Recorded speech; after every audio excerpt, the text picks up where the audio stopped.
Hello students, जो बच्चे अभी क्लास 11th में हैं और अभी एग्ज़ाम देने वाले हैं 20 मई से, उनके लिए झारखंड एकेडमिक काउंसिल ने जो मॉडल सेट जारी किया उसका पूरा कंप्लीट सॉल्यूशन हम लोग करा रहे हैं और सारा वीडियो एक ही दिन रिकॉर्ड कर रहे हैं। ठीक है, इसलिए एक ही ड्रेस में आपको दिखेंगे। तो आज हम लोग लास्ट वीडियो रिकॉर्ड कर रहे हैं मॉडल सेट का। पूरा मॉडल सेट कंप्लीट हो गया। ये 2024 का 2025 का मॉडल सेट जारी ही हुआ ही नहीं है। 2025 में इकोनॉमिक्स सब्जेक्ट का model set Jharkhand academic council ने जारी नहीं किया है। तो 2024 तक का मॉडल सेट मिलेगा और प्रीवियस ईयर क्वेश्चन जो है 2019 से लेकर 2024 तक आपको मिलेगा PYQ। तो ये दोनों को अगर आप तैयार कर लेते हैं तो आपको बहुत फायदा होगा। तो चलिए जल्दी से हम लोग इसको कंप्लीट कर लेते हैं, ज़्यादा समय ना गंवाते हुए। हर वीडियो में तो आपको हम यही समझा रहे थे। तो चलिए फर्स्ट फटाफट हम लोग आंसर करते चले जाते हैं। फर्स्ट क्वेश्चन है, फर्स्ट क्वेश्चन आपके पास, सांख्यिकी का कार्य निम्न में से कौन नहीं है? Which of the following is not function of statistics? तो कलेक्शन ऑफ डेटा तो है, एनालिसिस ऑफ डेटा तो है, क्लासिफिकेशन ऑफ डेटा तो है, फोरकास्टिंग। याद रखना फर्स्ट जो ऑप्शन है उसका डी, फोरकास्टिंग ऑफ डेटा हमारा स्टैटिस्टिक्स का काम नहीं है। श्याम लकड़ी से फर्नीचर का निर्माण बिक्री के उद्देश्य से करता है। यहाँ श्याम क्या है? Shyam makes furniture to sell. तो फर्नीचर जब बेचने के लिए वो बनाता है तो यहाँ पे प्रोड्यूसर है श्याम। श्याम एक प्रोड्यूसर है। श्याम एक क्या है? प्रोड्यूसर है, जो बनाता भी है और बेचता भी है। आंकड़ा संग्रह करने वाला व्यक्ति क्या कहलाता है? A person who collects data is known as. तो जो डेटा कलेक्ट करता है उसको इनुमरेटर बोलते हैं, गणनाकार बोलते हैं, इनुमरेटर। भारत में स्वतंत्र भारत में पहली जनगणना 1951 में हुई थी। पहला आज़ादी के बाद पहला पॉपुलेशन काउंटिंग कब हुआ था? 1951 में हुआ था। आज़ादी के बाद पहला पॉपुलेशन काउंटिंग 1951 में हुआ था। समय के अनुसार सामूहित किए जाने वाले आंकड़ों को कहते हैं। समय के हिसाब से कोई डेटा अगर आप लाते हैं, बोलता है grouping of data on the basis of time. Time के बेसिस पर अगर कोई डेटा लाते हैं तो उस डेटा को किस तरह का डेटा कहते हैं? तो वो कालानुक्रमिक होगा, स्थानिक होगा, मतलब स्पेटियल क्लासिफिकेशन होगा, क्रोनोलॉजिकल होगा, क्वांटिटेटिव होगा और क्वालिटेटिव होगा। तो समय के आधार पर जो डेटा आता है वो डेटा कहलाता है क्रोनोलॉजिकल। किसी वर्ग का मध्य बिंदु का मान ज्ञात किया जाता है। किसी भी क्लास का मिड पॉइंट कैसे निकलता है? तो L1 + L2 डिवाइडेड बाई 2। देखिए तो उच्च सीमा और निम्न सीमा के का अनुपात नहीं, उच्च सीमा निम्न सीमा के औसत। जी बिल्कुल सही। बी में एवरेज ऑफ हायर और लोअर और अपर लिमिट का, लोअर और अपर लिमिट का जो एवरेज होगा वो हमारा आंसर हो जाएगा। परास क्या है? रेंज क्या है? तो रेंज क्या बताता है? रेंज आपका बताता है हाईएस्ट माइनस लोवेस्ट। देखो कहीं होगा? रेशियो नहीं होगा।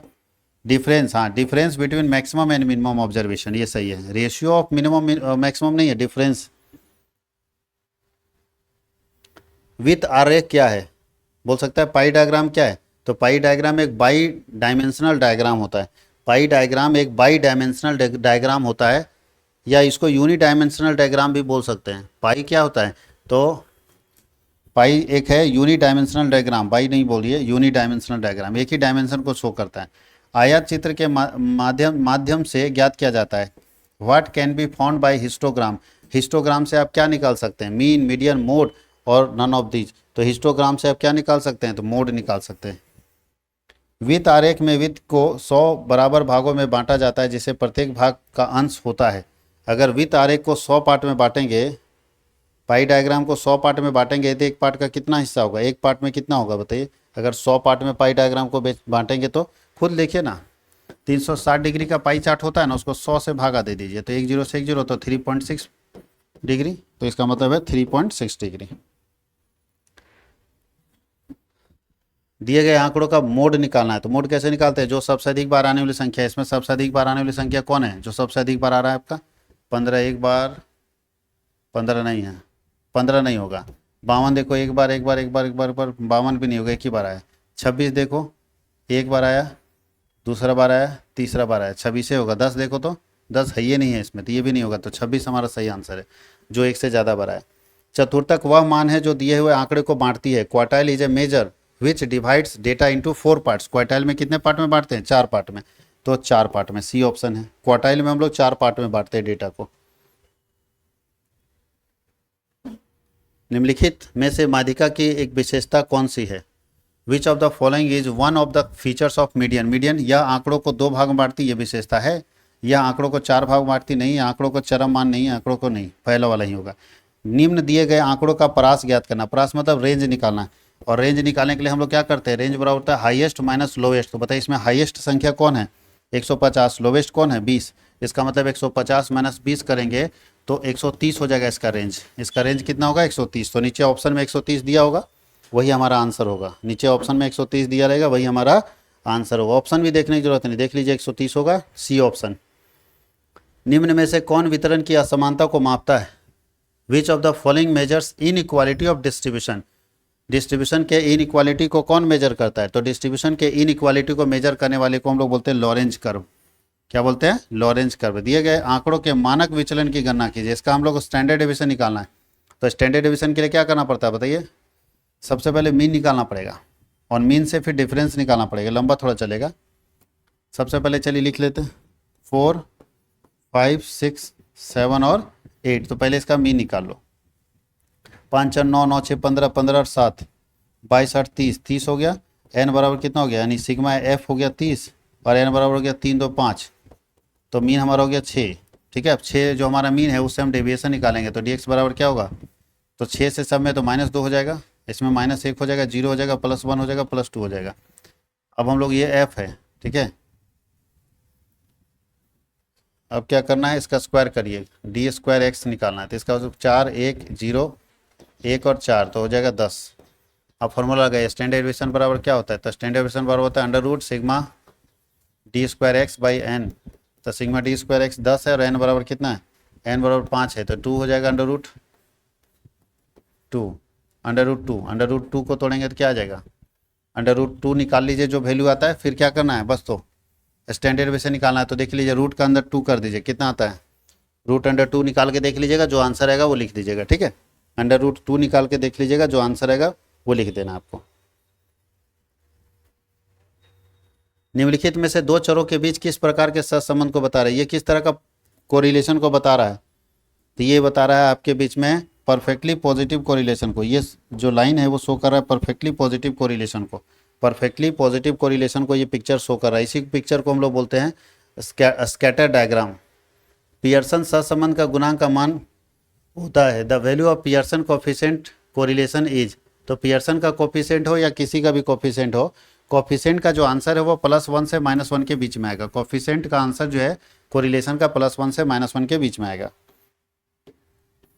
कीमत सूचकांक का मापता है। What does price index major. Price index क्या मापता है, तो प्राइस इंडेक्स जो है वो बेस ईयर आधार वर्ष की तुलना में वर्तमान वर्ष की कीमत में हुए व परिवर्तन को मापता है कि बेस ईयर से करेंट ईयर में कितना चेंज हो रहा है। तो बेस ईयर से करेंट ईयर के चेंज को मेजर करने के लिए हम लोग इस तरह का इंडेक्स नंबर इस्तेमाल करते हैं। पाश्चे का मूल्य सूचकांक में भार के रूप में किस मान को लिया जाता है, बोलता है in the price index of Paasche which value is taken as weight. तो पाश्चे को या किसी का भी वेट के रूप में हम 0 को लेते हैं। वेट के रूप में हम लोग किसको लेते हैं, 0 को। P0 हमारा वेट होगा, याद रखिएगा। Price index of Paasche which value is taken at weight. अच्छा, वेट P0 नहीं होगा, Q1 होगा। पाश्चे में क्या होता है, P बराबर क्या होता है, पाश्चे का P01 बराबर क्या होता है, सिग्मा P1 Q1 और बाई सिग्मा P0 Q1। तो ये Q1 वाला वैल्यू लिया जाता है। अब चलिए हम लोग देखते हैं भारत में लौह और इस्पात उद्योग का विकास प्रारंभ हुआ था। When did iron and steel industry begin to develop in India? Bharat में कब आया था, तो 19वीं शताब्दी में आया था। 19वीं शताब्दी में आया था। भारत में लोहा का इंडस्ट्री जो है 19th सेंचुरी में आया था। तो आप बोल सकते हैं 19th सेंचुरी 1907 में आया, तो 19वीं शताब्दी नहीं बोल सकते। 1907 मतलब 20वीं शताब्दी हो गया पहला। भारत में जननांकीय संक्रमण का प्रथम सोपान किस अवधि को माना जाता है। Which of the following period is known as the first stage of demographic transition in India. पहली बार जनसंख्या बहुत तेजी से बदली कब थी, तो ये बदली थी 1921 से पूर्व। वहाँ पे बहुत तेजी से डेमोग्राफी चेंज हुआ था। भारतीय राष्ट्रीय नियोजन में प्रयुक्त शब्द पंचवर्षीय योजना किस देश से लिया गया, किस देश से लिया गया, 5 ईयर प्लान। 5 ईयर प्लान का कॉन्सेप्ट किस कंट्री से लिया गया, तो ये कॉन्सेप्ट लिया गया है सोवियत यूनियन से, USSR से। प्रशुल्क लगाया जाता है, टैरिफ इज इम्पोज। टैरिफ लगाया जाता है किस पर, जो विदेशी व्यापार जब हम करते हैं, अंतर्राज्यीय पर नहीं, निर्यातित आयातित। तो टैरिफ जो लगता है वो हम लोग लगाते हैं इम्पोर्टेड गुड्स के ऊपर। टेरिफ लगता है इम्पोर्टेड गुड्स के ऊपर, याद रखिएगा, जो हम खरीद के लाते हैं दुनिया से वो उसके ऊपर टेरिफ लगा देते हैं। टेरिफ मतलब है बॉर्डर टैक्स लगता है। भारत जैसे देश में लघु उद्योगों को प्रोत्साहित करने के क्या कारण हो सकते हैं, और कूटों का प्रयोग करते हुए, अच्छा यह कूट दिया है, कूट मतलब 4 ऑप्शन है, ठीक से लिखना है। बोलता है what should be the reasons to promote small scale industry in India, क्यों भारत में स्मॉल स्केल इंडस्ट्री को ज़्यादा प्रमोट किया जा रहा है, क्यों? निम्न पूंजी की आवश्यकता होती है, अधिक रोजगार सृजन करता है, बड़े उद्योगों के साथ प्रतिस्पर्धा करने में सक्षम है। बताइए 3 ऑप्शन दिया, तीनों में से कौन? तो पहला अधिक रोजगार सृजन करता है और कम पूंजी की आवश्यकता हो, दोनों ठीक है। अब बड़े उद्योगों के साथ प्रतिस्पर्धा करने में सक्षम है, ये पूछ रहा है, बताइए कौन सा होगा इसमें? तो इसमें सी वाला होगा, 1 और 2 दोनों। बड़े इंडस्ट्री के साथ तो नहीं टक्कर दे पाएगा, लेकिन 1 और 2 ठीक है। तो 1 2 वाला ऑप्शन कौन सा है? सी ऑप्शन है। विश्व व्यापार संगठन का स्थापना कब हुआ? 1995 में, 55 लिख दिया, 1995 में, नीचे वाला 1995 में WTO बनाए। कितना बार क्वेश्चन पूछ रहा है, हर मॉडल सेट में क्वेश्चन पूछता है। नई आर्थिक नीति हर मॉडल सेट में पूछता है कि कब पास हुआ था? 1991 में। और आपको बताया LPG, तो L का मतलब लिबरलाइजेशन, G का मतलब ग्लोबलाइजेशन, P का मतलब प्राइवेटाइजेशन, तो ऑल ऑफ दीज होगा। वर्तमान में सार्वजनिक क्षेत्र के लिए सुरक्षित उद्योग कितने उद्योग हैं जो सरकारी क्षेत्र में रिजर्व हैं? सरकारी क्षेत्र में रिजर्व इंडस्ट्री कितने हैं? जहाँ पे सरकारी क्षेत्र में रिजर्व इंडस्ट्री 3 है, जहाँ पे केवल सरकार धंधा कर सकती है। भारत में 3 ऐसा इंडस्ट्री है जहाँ अभी तक किसी प्राइवेट को घुसने नहीं दिया गया, वहाँ सिर्फ सरकारी इंडस्ट्री काम कर सकती है।